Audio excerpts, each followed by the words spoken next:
7:30 p.m. 8/16/2024. All right, let's see. I'm going to read a little bit from Middle of the Night. I did yesterday, but I was so tired and I kind of erased it. But I'm going to continue from where I left off. So I finished the first act. Let's see.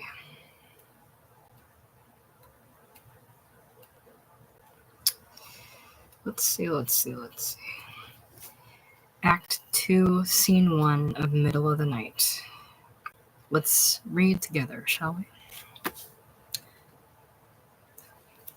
Gonna have to put on cortisone for mosquito bites. 3 months have passed since the preceding act. The curtain rises on the girl's apartment. It is nighttime, about 8 o'clock. There are lights in every room, even in the foyer. Some changes have been made in the apartment. There is now a day bed in the kid's sister's room in addition to the bed that was there before. The girl apparently shares the bedroom. It has the look of a room shared by two girls. In the living room, the kid's sister sits at the table hunched over her textbooks. A middle-aged woman in a housecoat with a flowered pattern on it, whom we shall call the neighbor, perches on the soft chair. A young woman in her late 20s, carrying a small parcel as well as her purse, is leaning against the door jamb of the living room doorway. We shall call her the friend. The neighbor. While the whole neighborhood has gone to pot, it's practically Harlem. The whole block is Puerto Rican. The mother appears coming up the stairs. She wears a hat, a black winter coat with a fur collar, wet with snow, and carries a purse. The friend.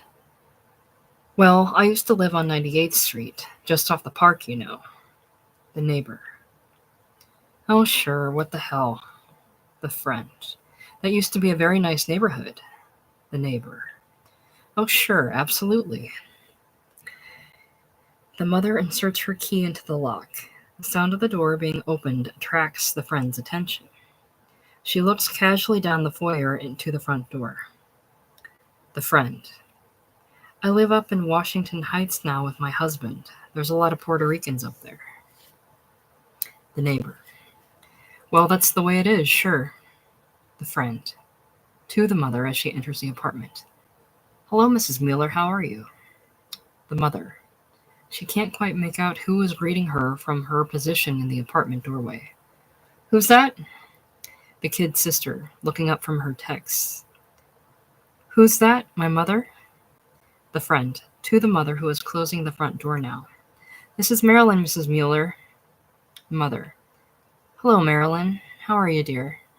Oh, it's really snowing out. The kid's sister gets up, joins the friend at the living room doorway, waiting for the mother to come up the foyer. The friend, to the mother. I was downtown, so my husband took the kids over to his mother's. So I thought I'd just drop up, see if Betty wants to go see a movie. Or see if Betty wants to go to a movie. The kid's sister, to the mother, now visible at the living room doorway, conspiratorially. Ma, you better get dressed because he's coming over here. I came home and Betty was just going in to take a shower. She's in the shower now.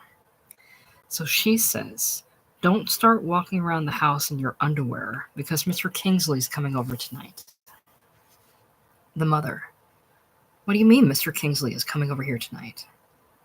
The kid's sister. I came home, Betty was getting undressed, and she told me. The mother. What time's he coming over? The kid's sister. I don't know. She went in to take a shower, so then Mrs. Carroll rang the bell, so... The neighbor. Hello, Mrs. Mueller, how are you? The mother. I'm fine, Mrs. Carroll, how are you? The kid's sister. So I thought it was him. The neighbor. The whole neighborhood is turning Puerto Rican, I'll tell you that. I was just talking about that with this young lady here.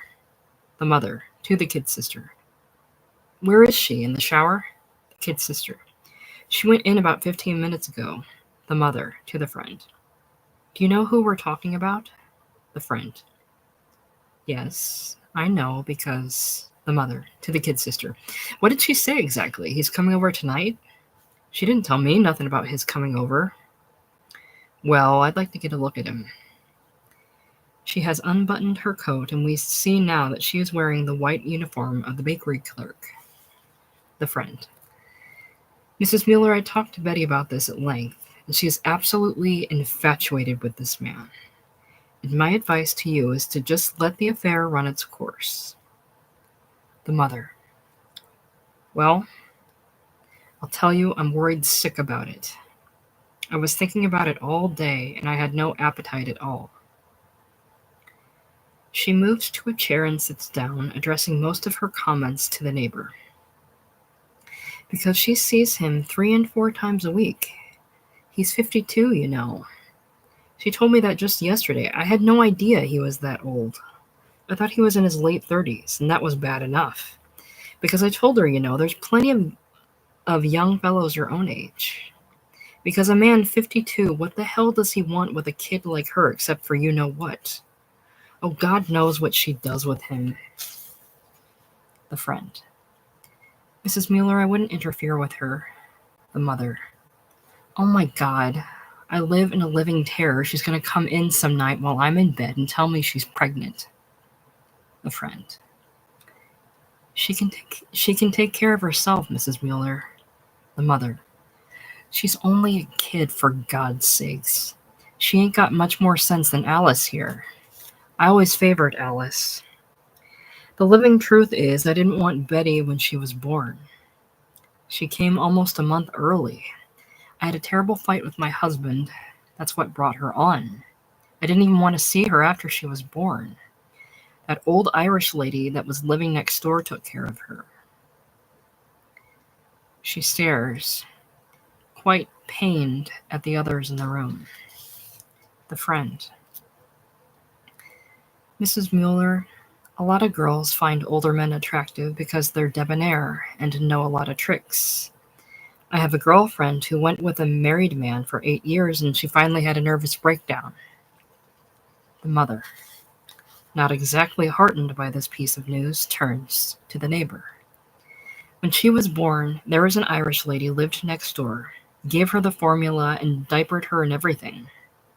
I didn't do a thing for a month. The neighbor. Oh, sure, what the hell. The mother turns to her younger daughter, whose attention is far more with the talk than with her texts.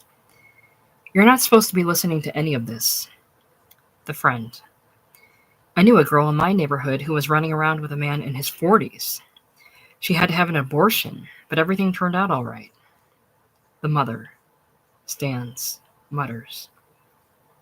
You're full of cheerful anecdotes today, Marilyn. The friend. Mrs. Mueller, I know Betty for 6 years now, and she's got a good head on her shoulders.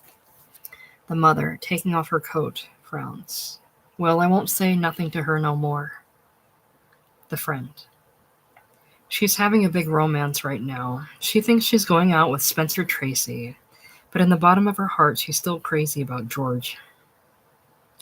The mother, moving to the living room door. Well, I won't interfere because she doesn't listen to anything I say anyway. She's always had her own way, and I gave up long ago trying to tell her anything. Apparently, the girl is coming out of the bathroom because the mother abruptly looks down the foyer toward the bathroom and cries out, This is the last time you're going out with that man. Do you hear me, Betty? To the others. This is the last time she's going out with that man. The girl now appears in the bedroom, closing the door behind her. She has obviously just finished taking a shower. She is wearing a pink peignoir and is vigorously toweling her hair. She reacts expressionlessly to her mother's outburst. The mother scowls and disappears off into her own room. The neighbor. Well, I suppose I ought to get up and go, but to tell you the truth, I'd like to get a look at the fellow myself. She exits off after the mother, The friend, standing in the foyer but still visible through the open doorway, now decides to go to the girl. She turns and disappears behind the wall of the living room, knocks on the bedroom door, and the girl, who is perched on the edge of her bed, toweling her hair, looks up. The girl. What? The friend. Through the closed door. Can I come in a minute, Betty? The girl. Sure, come on in. The door opens and the friend comes in. She closes the door carefully behind her. I didn't know you were here, Marilyn. The friend. I yelled at you through the shower, but I guess you didn't hear me. The girl. How long you been here? I just came in about 15 minutes ago. I was downtown at Macy's, so I called Frank, and he said he was going to take the kids over to his mother's house. So, I can't stand her. So I told him I'd probably go to a downtown movie here. Well, I got a date tonight. Oh, I know. The friend sits down on the kid sister's bed. There is a short pause. Well, how you feel? The girl. Fine. She stands, the towel draped over her head, goes to the chest of drawers, opens a drawer, and searches around for something. The friend. You hear anything from George? The girl, fiddling around in the drawer. Oh, he called 3 times last week, all the way from Las Vegas. 3 o'clock in the morning he called once. The friend. What did he have to say? The girl finally finds what she has been looking for. Several nylon stockings, which she holds up and examines for runs. The girl, after a moment. Well, I wrote him a letter about a week ago. I asked him for a divorce. She has found 2 matching stockings with no runs and returns to the bed and begins to put on her stockings. After she has put the first one on, she pauses. I finally went up to see this lawyer last week. You remember Carol McKeever? Her brother, he's a lawyer. So he told me the cheapest way to get a divorce is to go to Mexico. So I said, oh boy. So it really isn't so complicated. It costs about $750, the plane tickets and everything. So I wrote George and I asked him for a divorce. I sent the letter registered, airmail, special delivery. The next night, I swear to God, George was on the phone from Las Vegas. So we must have talked about 20 minutes. Oh boy, I wonder what he paid for that call. He called from his hotel room. He was calling between shows. Frank Sinatra is out there now. So anyway, he called again about 3 o'clock in the morning after the last show. Of course, it's only 12 o'clock out there, but he should have realized there's a time difference. He woke up the whole house. My mother got on the phone. She doesn't know I wrote this letter to him, so I couldn't really talk to him with my mother hanging all over me. So I told him to call me the next day at 6 o'clock because my mother don't get home until around 7:30. So he called me and we had a long talk and he was all broken up. He was saying all kinds of wild things like he was going to take the next plane. So I told him my mind was made up. So he finally said he wouldn't contest the divorce. So that's the last I heard from him. That was last Thursday. No, Friday. She starts on the second stocking. The friend. Are you really going to go through with this divorce? The girl. Don't tell my mother because she doesn't know about it. She stands now back to the audience and garters her stockings. The friend. I'm your friend, Betty, and I'm going to tell you something right from the shoulder. You're making a big mistake. The girl rises again, goes to the open closet, fishes around in the incredibly crowded rack of clothes for a skirt, finds the one she wants. The girl. I know you feel that way, Marilyn. The friend. What do you figure to marry this man? The girl. If he asks me, I think I'm happy, Marilyn. I can't tell you how I feel in so many words, but life seems very pleasant to me right now. I even get along with my mother. I think I'm in love. Seriously, in love. I feel so full sometimes it just wells up in me. My feelings for him. He went away for 3 days on a business trip to Detroit. I thought I'd die before he came back. She has taken off her peignoir and is in her slip and stockinged feet. She quickly slips the skirt over her head and adjusts it. The friend. Boy, he must be some operator, this guy. The girl frowns, regards her friend with some irritation. The girl. You want to know something? In the whole 3 months, he hasn't touched me once. I know what my mother thinks. She thinks I walk out of this door, I head straight for a hotel somewheres. Do you know where we go? We go dancing. We go driving. We go to a restaurant, we sit and talk for 5 hours. He hasn't put a hand on me in the whole 3 months. The friend. Is that good? The girl. No, it isn't good. I think he's afraid of getting too involved with me. She picks up a blouse that has been lying on the kid sister's bed. The friend. What I mean is, do you think he's going to be able to satisfy you sexually? The girl, putting on her blouse. She is disturbed by the question. All I know is I can't wait to see him all the time. The friend. Betty, you're jumping into a marriage and you have to be a little realistic too. In 10 years, he's going to be 63 and you're going to be 34. Do you think you're going to be happy with a 63-year-old husband in 10 years? Think about that a minute. A 63-year-old husband with white hair. You're a kid. You know that? You really are. What do you think life is? A Street and Smith a love story magazine? You had a good marriage with George. You paid the rent and you went to bed. What are you looking for? The girl. Well, I'm looking for more than that. She is quite disturbed now. She buttons her blouse, stands before the mirror on the chest of drawers, surveys herself. The friend scowls down at her feet. The girl now begins to apply makeup. The friend extracts a pack of cigarettes from the girl's purse, lights one. The manufacturer now appears, coming up the stairs to the landing. He wears his winter coat and his hat, both marked by what must be a fairly heavy snow outside. He stands before the door of the apartment but makes no move to ring the bell. The friend. You want to know what life is? You live. That's all. That's life. You get married, you have kids, you get up in the morning and you go to sleep at night. Frank goes bowling every Thursday, and I manage to get down to Macy's once a week. And that's it. And it's not so bad. I don't know what you mean by happiness. You had a good marriage with George.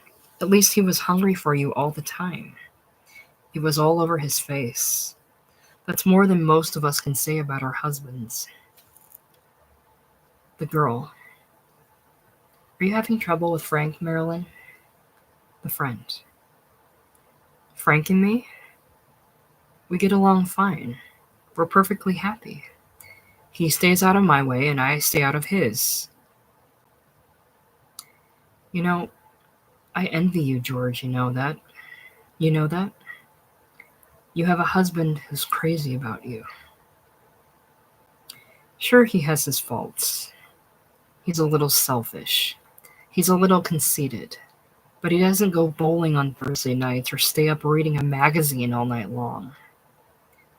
And one thing you know for sure, he isn't going to be 63 in 10 years. You're going to want to have children, Betty. How do you know he's going to be able to give you kids? Because after a couple of years, that's all there really is, the kids. The manufacturer has decided to ring the doorbell. It buzzes raucously, interrupting the friend's speech. The girl looks up nervously. In the living room, the ringing of the doorbell has galvanized everybody into action. The neighbor pops into the room, straightens out her house dress, and sits. The kid's sister stands at her table, not quite knowing what to do. The mother now appears in the living room doorway, having changed into her black church dress. The mother, calling to the girl's room. Betty, you gotta answer the door? The girl, calling back. I'll be right out. The friend, to the girl. You want me to answer the door? The girl. Please, Marilyn, would you? She is hurriedly applying her makeup. She looks anxiously at her friend. Now don't expect anything special. The friend opens the door and starts down the foyer. The kid's sister in the living room. Where should I go? Should I stay here? The neighbor in the living room to the mother. I'll just stay back here out of the way. The friend. Now passing the mother, who was still standing in the living room doorway. I'll let him in, Mrs. Mueller. She reappears a moment later, coming down the foyer to the front door. The mother looks down the foyer, blatantly curious about the manufacturer's appearance. In the bedroom, the girl is not as in control of herself as she would like to be. She was considerably disturbed by the scene with her friend. She has to pause now in her hurried application of cosmetics to allow a deep sigh. She closes her eyes and tries to regain the composure she showed at first. In the foyer, the friend opens the door to admit the manufacturer. The friend. How do you do? The manufacturer. How do you do? My name is Kingsley. The friend. How do you do? I'm Betty's friend, Marilyn. Won't you come in, please? The manufacturer. Well, I'll tell you, I'm soaking wet with snow here. I wouldn't want to dirty up your carpets. The mother edges onto the landing. The mother. How do you do there? The manufacturer. How do you do? The mother. Come on in the house, for heaven's sakes. The manufacturer. Well, I'll tell you, we're a little late as it is, and I have tickets here for a play. So just to come in for a couple minutes, it really isn't worth the trouble. The mother. Well, give me your coat. I'll hang it up in the bathroom. The manufacturer. Thank you, I'm fine. The mother. Well, I'm Betty's mother. Mother, how do you do? The manufacturer. How do you do, Mrs. Mueller? The mother. Would you excuse me a minute? The manufacturer. Yes, certainly. The mother, going into the living room. You don't look like no Spencer Tracy to me. At the bedroom door, to the girl. He's waiting outside. The girl, from the bedroom. I'll be right out. The mother goes back to the landing, followed by the kid's sister and the neighbor, so that the landing suddenly seems embarrassingly crowded. The friend, to the manufacturer. I happen to be here because my husband is taking the kids to my mother-in-law's, and I don't happen to get along with her. So I thought I'd go to a downtown movie. It's really snowing out, isn't it? The manufacturer. Yes, it's coming down quite heavily. The mother. I told her you was here. This is my younger daughter, Alice. She's 17. She goes to George Washington High School, and this is my neighbor, Mrs. Carroll. The neighbor, mumbling. Neighbor, Mrs. Carroll. The mother. She always comes in when I have dinner to pass the time of day. The neighbor, mumbling. Pass the time of day. The manufacturer. Well, I'm very pleased to meet you all. An uncomfortable silence falls over the group. Really, you don't have to stand here on my account. I'd come in, believe me, except I would leave pools of water everywhere. Again, the silence. The neighbor. We was just talking about the deterioration of the neighborhood. It's practically Harlem. There's nothing but colored people and Puerto Ricans living here now. She seems to have said everything that needed to be said. Again, the silence. The mother. Well, Betty'll be right out. The friend abruptly detaches herself from the group and disappears down the foyer in the direction of the girls' room. The manufacturer. Well, the Puerto Ricans, after all, they have to have a place to live too. In my business, which is the garment business, the operators are paid a $32 a week minimum, and nowadays the young women don't care to work for such a salary. And of course, we were faced with a serious competitive threat from the southern garment manufacturers. There's no unions down there, you understand. And frankly, we have found that the Puerto Rican women are fine workers, very intelligent, very industrious. So that's the situation. The neighbor, after considering this address for a moment. He's absolutely right. The whole neighborhood's gone to pot. The friend knocks on the girl's door and walks right in. The girl, examining herself in front of the mirror, looks up quickly. The girl, nervously. What do you think of him? The friend, who really didn't think too much of him. He seems very nice. The mother, on the landing, suddenly to the manufacturer. Would you like me to hang your coat in the shower? The manufacturer. No, no, I'm fine. The mother nods and goes quickly to the bedroom. The mother enters more confused than anything else. Is he a Jewish man, for God's sakes? The girl whirls on her mother, her composure completely shattered. The girl, crying out, So what? The mother, well, I just asked, that's all. The friend, to the mother, maybe we better get out and leave Betty finish up. The girl, looking in the closet for a coat. I'm all finished. The mother, to the girl, where are you going tonight? The girl rips her coat off the hanger and faces her mother furiously. The girl, we're not going to a hotel if that's what you want to know. In the whole 3 months he hasn't put a hand on me. Is that what you want to know? The mother, all right, he can hear every word you're saying. The girl pulls the door open and strides out into the foyer. A moment later, she is on the landing. The girl, to the manufacturer. All right, I'm ready, Jerry. Let's go. The manufacturer nods, turns to the neighbor and the kid sister. The manufacturer. Well, goodbye. It was nice to have met you. The neighbor. Goodbye, sir. The kid sister nods. The manufacturer looks quickly at the girl. The manufacturer. To the mother, who is now on the landing. Well, goodbye, Mrs. Mueller. The mother. Goodbye, Mr. Kingsley.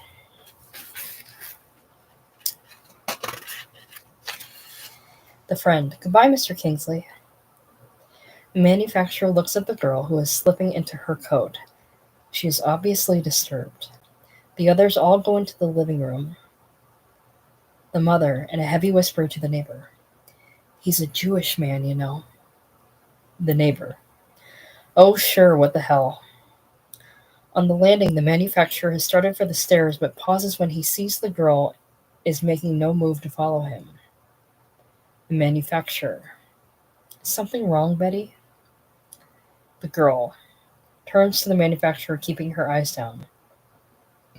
I want to go somewheres with you tonight. You know what I mean?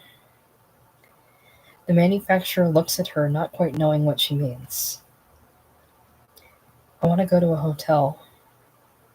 I think it's time we went to a hotel.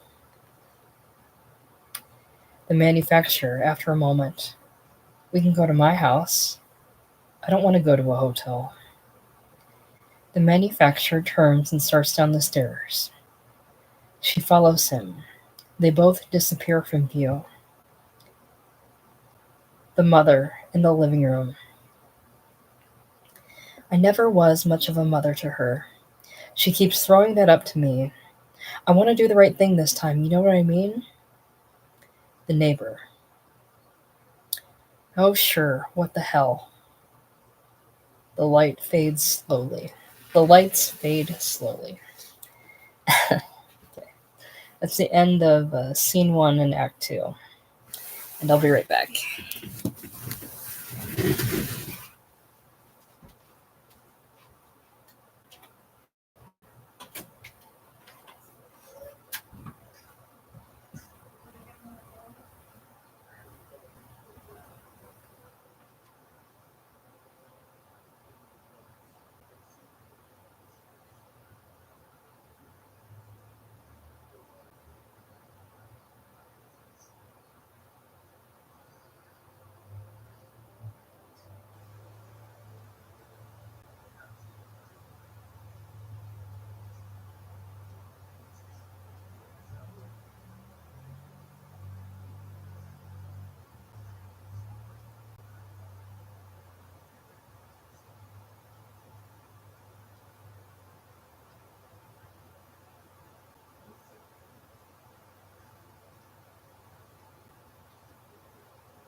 So that scene's a little bit different from the movie. In the movie, the mother is more confrontational, but some lines are taken directly from the text, especially the neighbors. I think the neighbors line where she mumbles the same lines as the mother.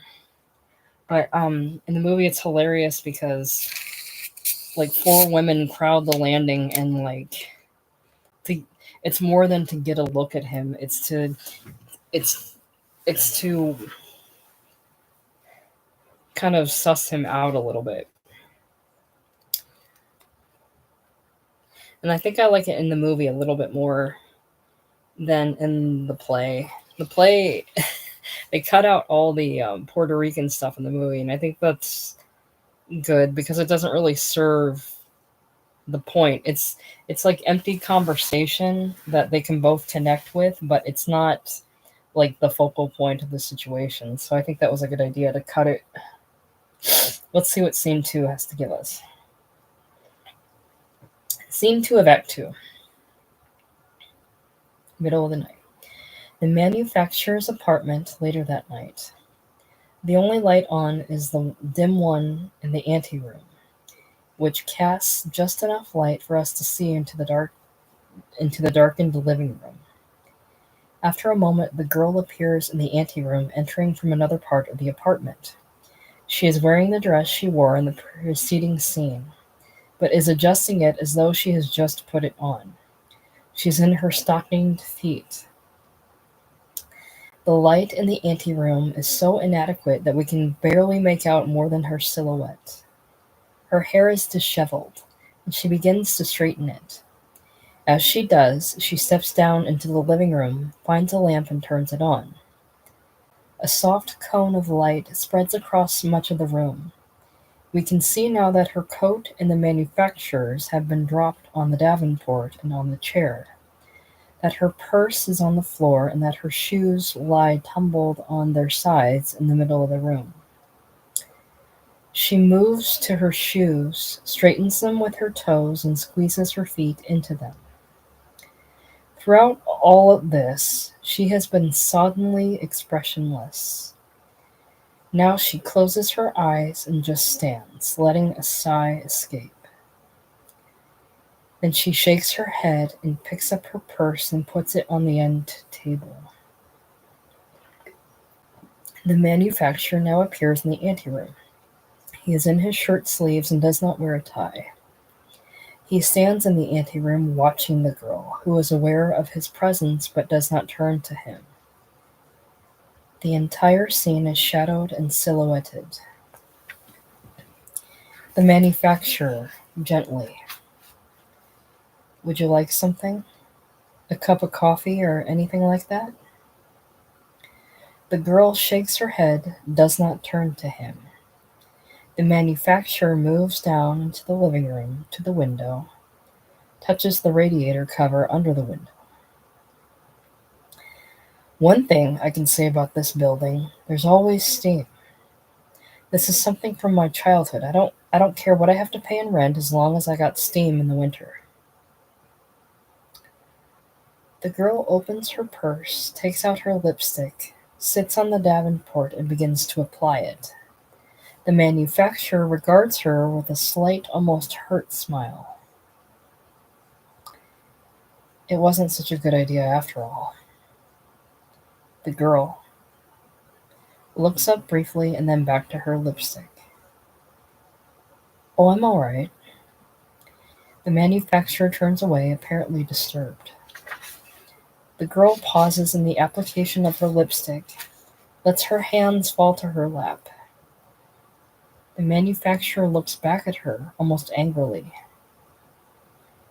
Please, Betty, don't put on lipstick.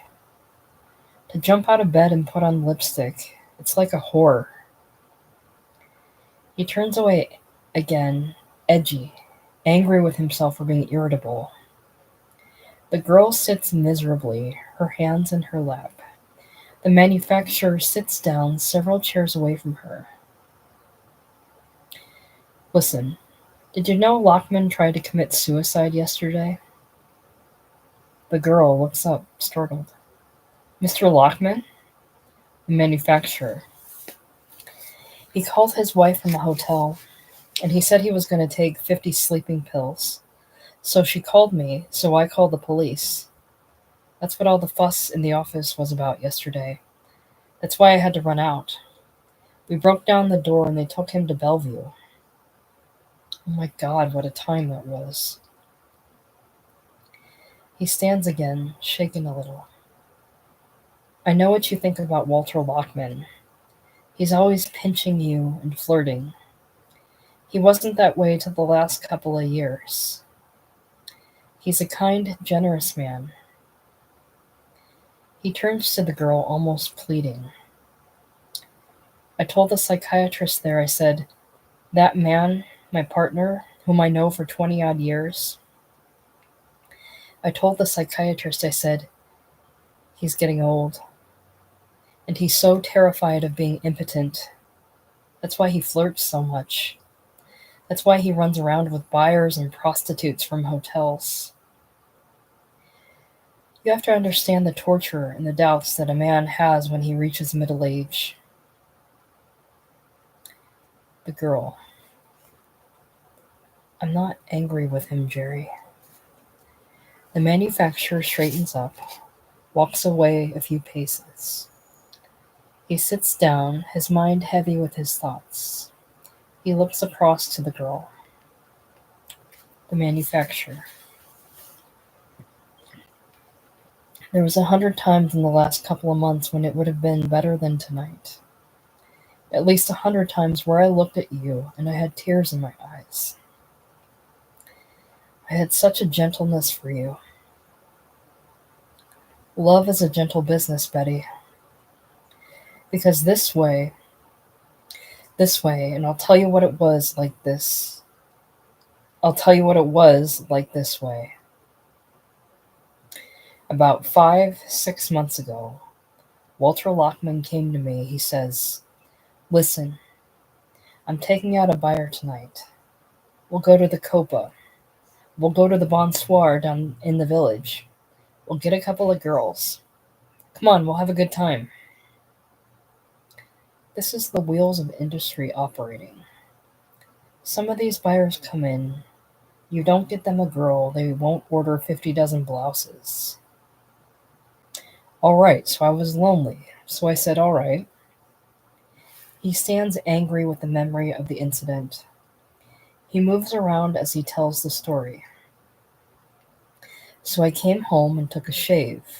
I put on a new suit. I went with them down the Bonsoir. They had 3 girls. Nice-looking girls. You'd be surprised how nice-looking some of these girls are. So I got a little drunk there. I made a lot of jokes. Listen, sometimes I can be pretty witty. Everybody was laughing. We got in a cab and we went to a hotel on 32nd Street. Lockman had a suite of rooms there. Oh, I'm telling you. We were laughing in the cab and we were laughing in the elevator. Everything I said, my girl would fall over from laughter. So we got in the room.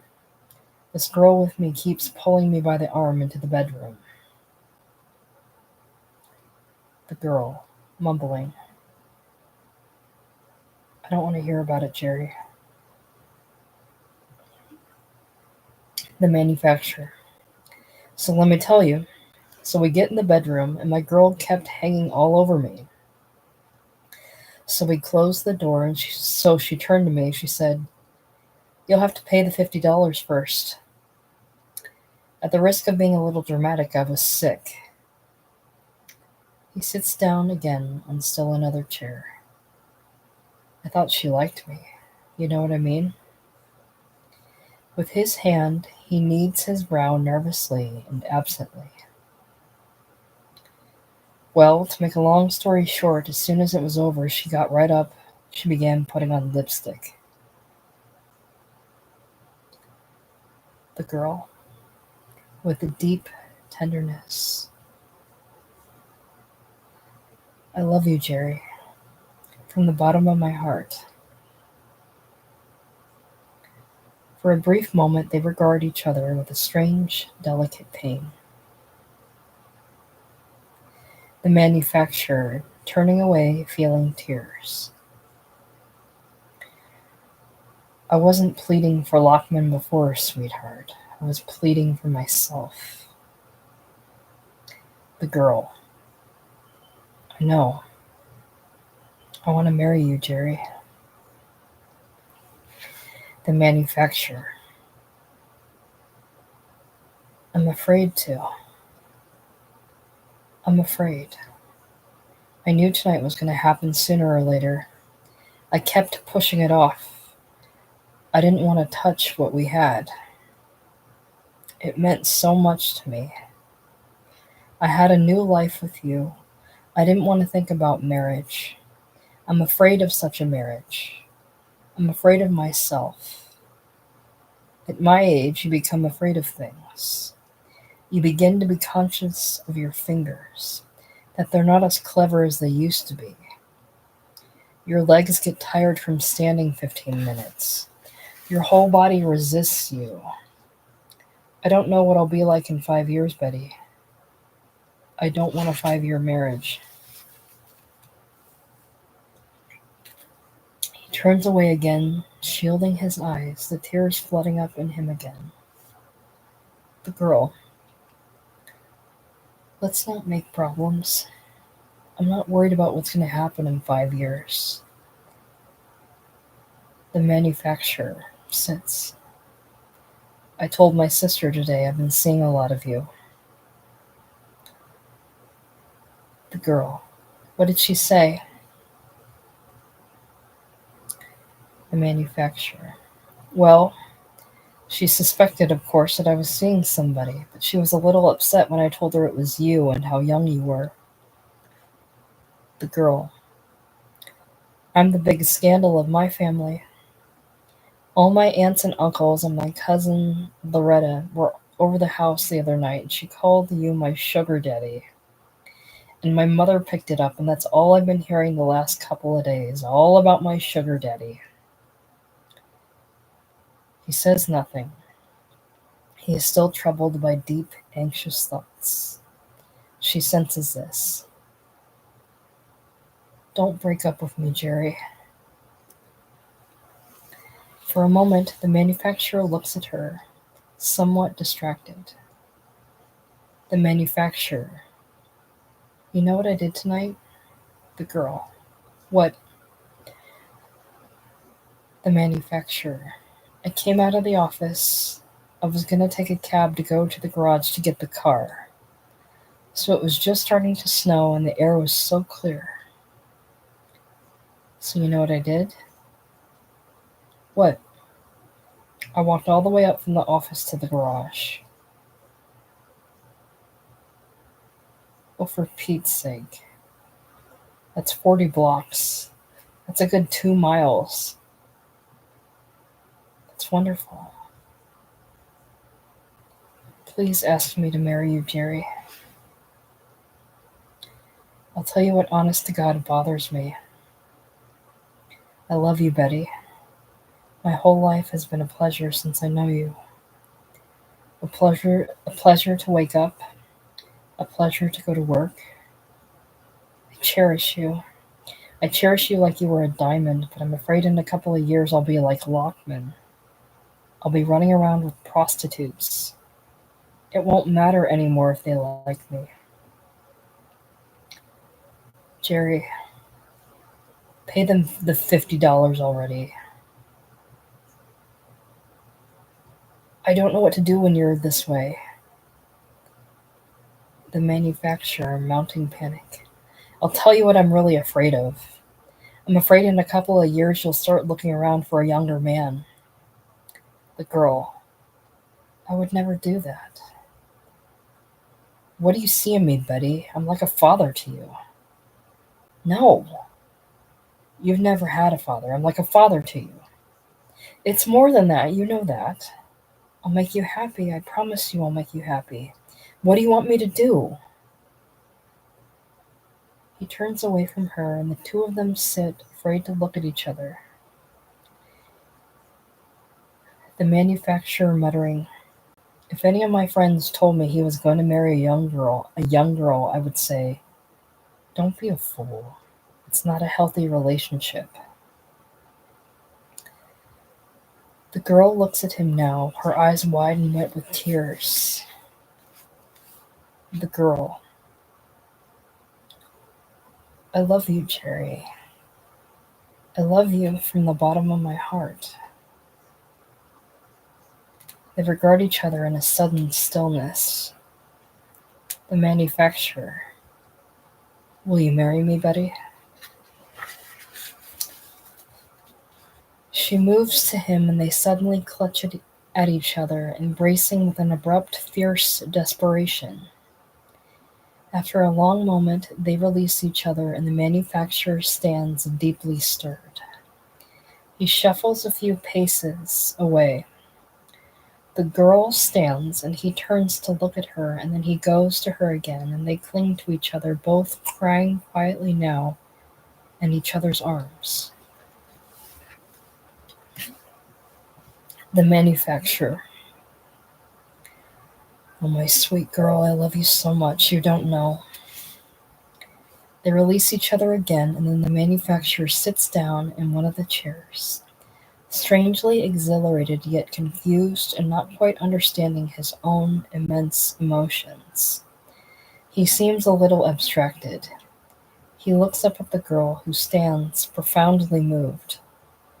Quietly. "If you change your mind tomorrow, I won't be angry with you. I want you to think about everything. I won't lie to you, Betty. I'm afraid." The girl nods absently, then goes to the davenport and sits down again. They each sit now, quietly touched a little with terror at the decisive step they have just taken. The lights fade slowly. Okay, so that's Act 2, Scene 2. Um,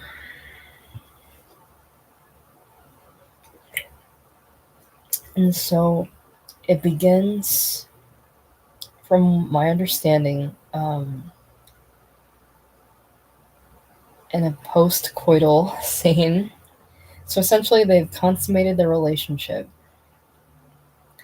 and the entire act is takes off from the action of her putting on lipstick, because he misinterprets that act as the act of a whore, somebody that is essentially paid off to care for him. Um, and they have to talk it out about what's really going on between them and how she's not a whore. She's a person that actually cares for him. But she's acting like a woman in that situation acts, because they're younger women, acting like younger women, not necessarily like prostitutes, but it that little action of putting on the lipstick is like this kind of bomb or grenade that sets off all of everything he's thinking.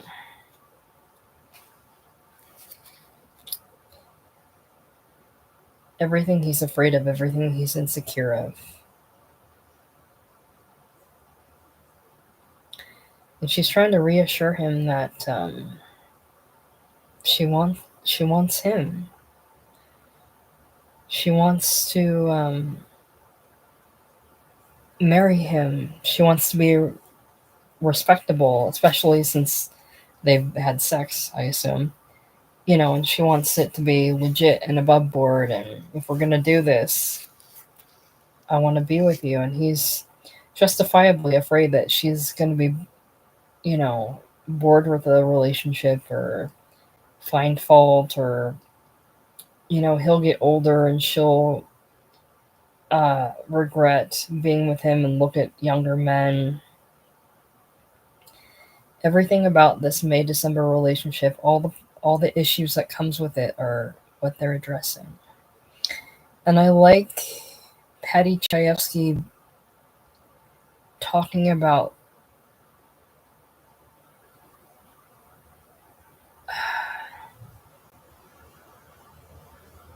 hang on. He's talking about the reality of what an older man fears, and that's, whether or not that anybody is attracted to him, but that somebody just likes him for him. Somebody likes him.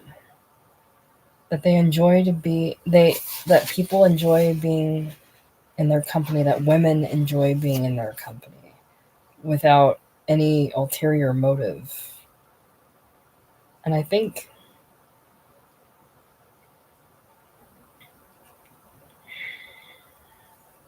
that's a hard thing for a lot of people to come to terms with.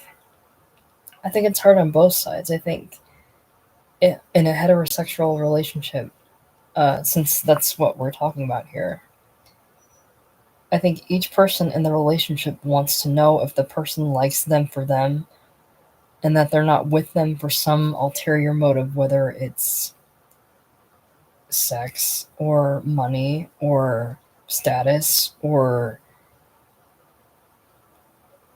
I don't some kind of perks of any kind, or using them for anything, that they're not in the relationship for anything other than enjoying being in their company. And it does hold weight that this is gonna be noisy. It does hold weight that a woman is still attracted to men of a certain age. And he was talking about Lockman's impotence. I can't talk for some reason. Let's see. He's getting old. He's so terrified of being impotent. I think that line is very important because it's directly tied to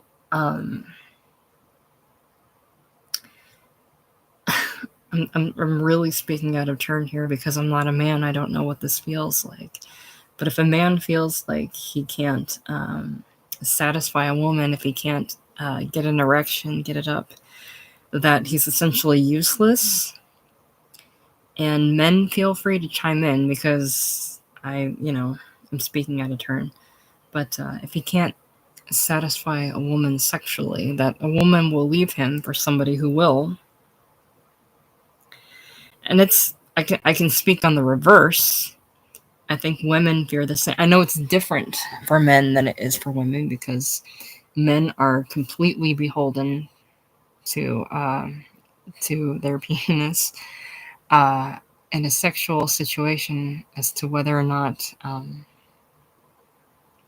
they'll connect with a woman, whether or not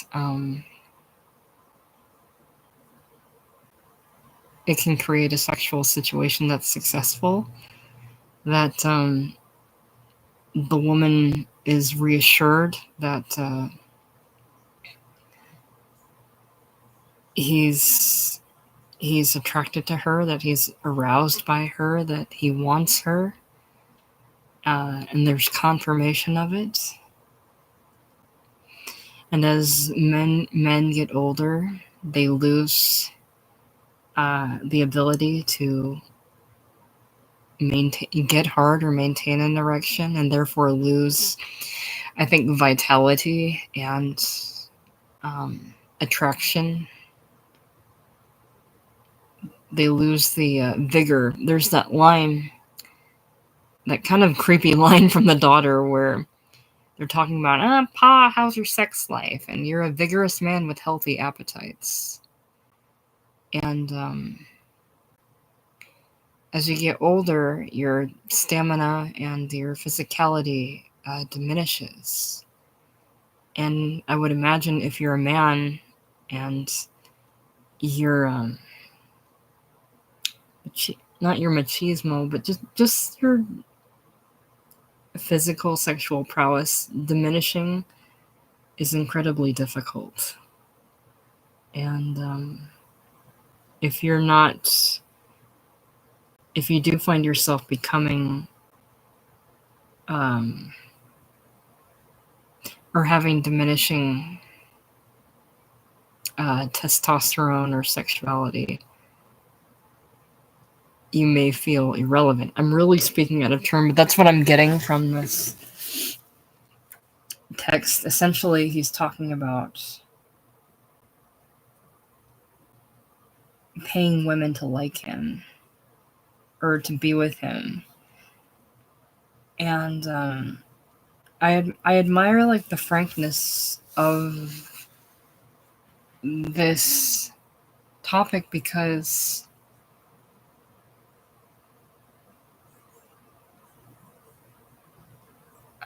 I think it is real. I think men do fear this. I haven't talked to men on this specific topic because a lot of the times, I encounter it the other way, that, my worth as a woman is tied to my sexuality or my physique or my attractiveness or how easy I am, or like, I don't know, how good in bed I am or whatever. And it's like, I deal with this constantly. Do they like me for me, or do they just want to use me for sex?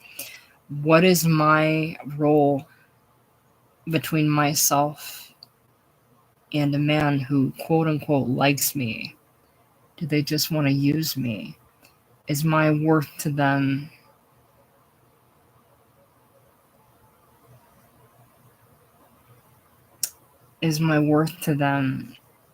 just sexual, or is it more? Do I have to have sex with them, to gain approval, to gain acceptance with them? Is that my worth to them? And I think so much of our personal worth has been like shelved to this sexual shelf that's just kind of absurd. I know practically it's undeniable that there's a reality to it, that men and women connect on a primal level, and that is important, and it is real, but it's not all of it. I'm not attracted, and I don't like somebody because of their genitals or how hard they get or whatever, and I equate that to their vitality or like their personality. But I know it's important to people. It's a personal importance to somebody that they tie their viability to. And I think for men it is different. And I am speaking out of turn because I don't know. But in this play, he's talking about the fear of losing her to somebody because she might feel that he doesn't desire her because he's getting old and can't necessarily please her the way a younger man would physically. And although physicality isn't the whole of a relationship, it's a pretty big part because there's a natural inclination between two people in a relationship to connect sexually. And it's not just about sex, it's about intimacy and an emotional level that's tied in with the physicality, but that's farther than lust. It's beyond lust. And it's important. And as a woman, I can only imagine how much pressure that is on a man, being scared that essentially he can't get it up as easily as he used to. That sounds like a real fear. And that must be hard. No, like, seriously, no pun intended. That must be difficult to live with the fear of that. And I feel for guys because of that. And I'm sad for that, because speaking as a woman, any man that I've ever had any affinity for was never because, like, I was impressed by how hard his dick was. And I know it's different when you're in a relationship, and it is important, but any affinity I've ever had for a guy was because of who he was. Like, seriously, I've known a lot of guys in my life, and I did and do love their personalities. I love who they are as a person. How they perform as an individual is a whole other matter, and it's an important one if we were in a relationship. But I think it's also important to note that adjacent to the physical, people can love each other and respect each other for who they are as people, not just how they perform in bed. So, but that's a big part of the story, is Jerry's fear of a lot of things. He's scared loving her. He's scared of being in love with her, of falling in love with her. He's scared of committing to her. He's scared of getting her. He's scared of when he has her, he's scared of losing her.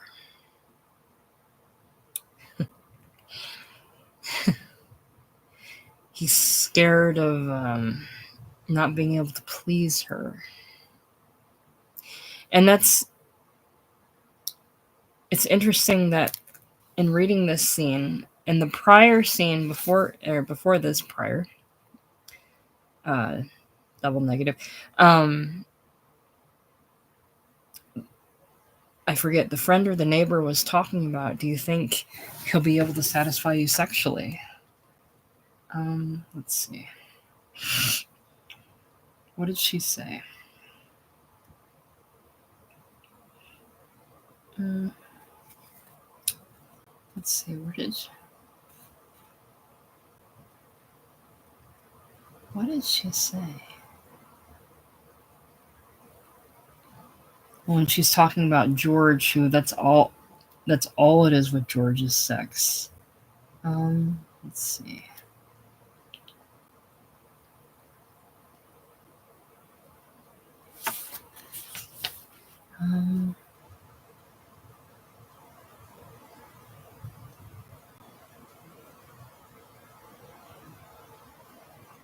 Where did I see that?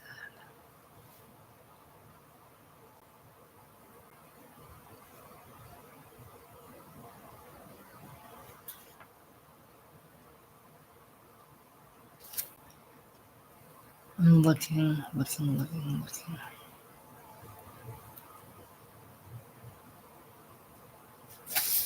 He said something.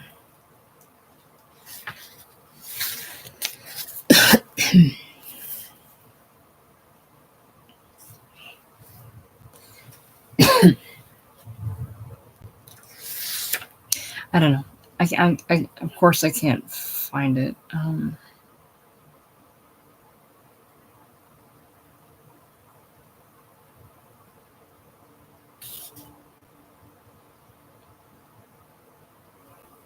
And I don't know where I saw that.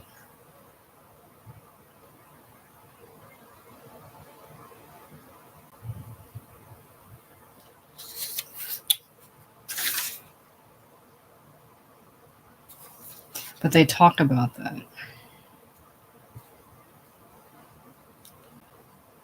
So anyway, all right, let's move on to scene 3. The same night, later, the manufacturer's living room. One of the lamps is on, and there is another light on somewhere deeper in the apartment. No one is on the stage at the moment. The front door opens, and the sister, the daughter, and the son-in-law enter. They are wearing winter coats. The son-in-law is a tall, lean fellow in his early 30s.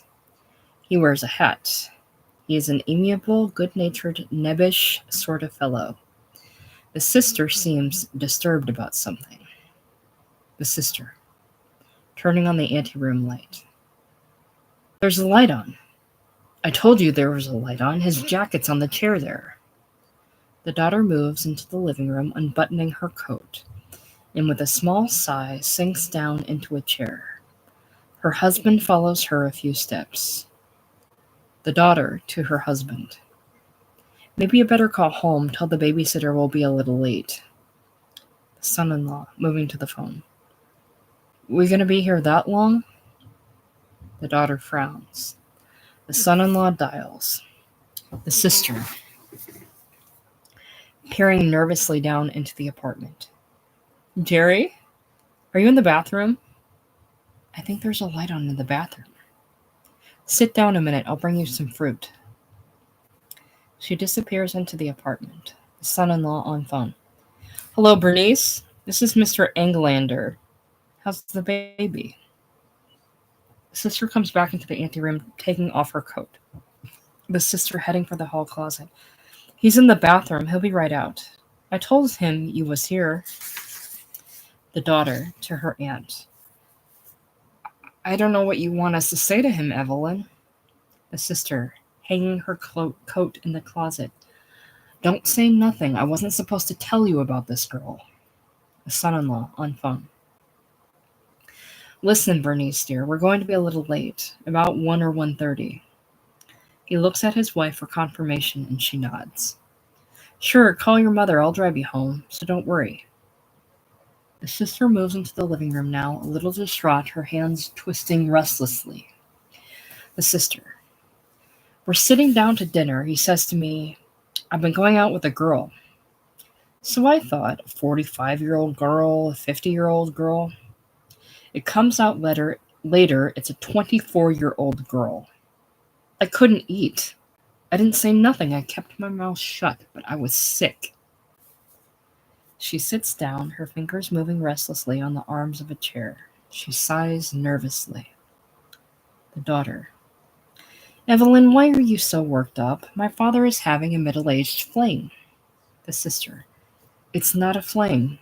If it was a fling, would he tell me? Your father doesn't make flings. The daughter. Do you feel he intends to marry the girl? The sister. I don't know. Stands suddenly. I forgot the fruit. She starts off for the kitchen again. The daughter. What exactly did he say to you, Evelyn? The sister. Look, he's coming out in a minute, so let's drop the subject. I didn't tell you nothing. You don't know nothing about it. The daughter. We don't know nothing. The sister disappears into the apartment. The daughter stares at her shoes with a vague scowl. The son-in-law finds a chair, sits down, his opened coat falling to his sides. The son-in-law after a moment. So what do you say, Lillian, about Monday? His wife looks up at him, not quite knowing what he's talking about. We always wind up at my vacation sitting in the backyard.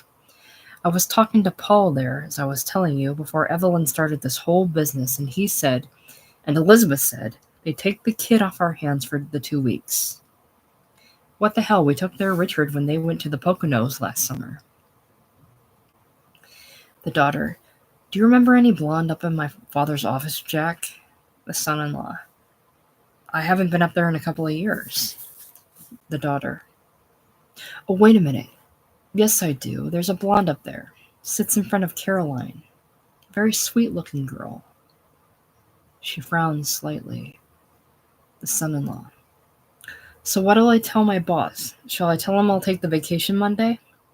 I'll tell you, Lillian, I'd like to get away.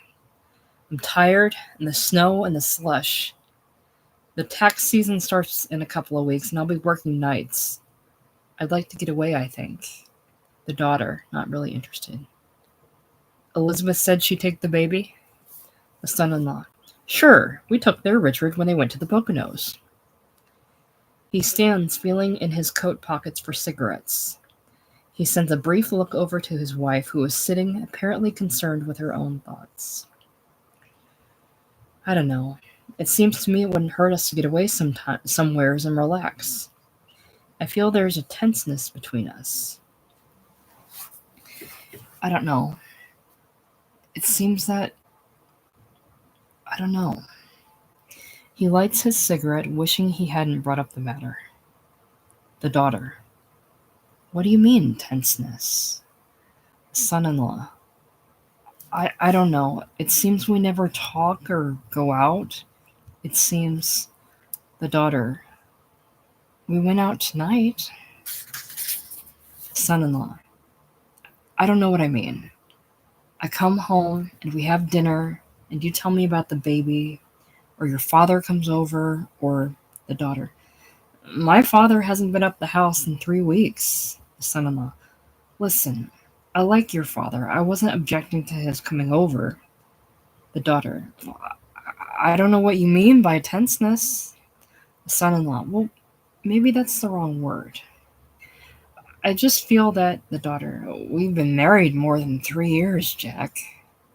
Son-in-law, no, it's not that. Listen, I like your father. He's a prince of a man. The daughter crosses to the end table on which her purse lies. The daughter, fishing in her purse, apparently for cigarettes, she smiles. She's so funny, Evelyn. She's so upset about this girl. Son-in-law, proffering his pack of cigarettes. Have one of mine, Lillian. The daughter shakes her head, gets one of her own out, continues to smile. She was in a state when we went in to get our coats. She comes over to me, she says, I got something terrible to tell you. I thought she was going to tell me she had cancer. So she says, your father is seeing a girl, 24 years old. So I looked at her and I said, so? She sits down, leans across to her husband. You know what it is with her, Jack? Subconsciously, she thinks of herself as my father's wife. She resents any woman who gets close to him. She never got along with my mother. I didn't get along with my mother either, but that was an entirely different matter. So now she lives here in the house with him, and I was against it, you know. When my mother died and my father told me that Evelyn wanted to move in with him, I said, Pop, you're just feeding her neurotic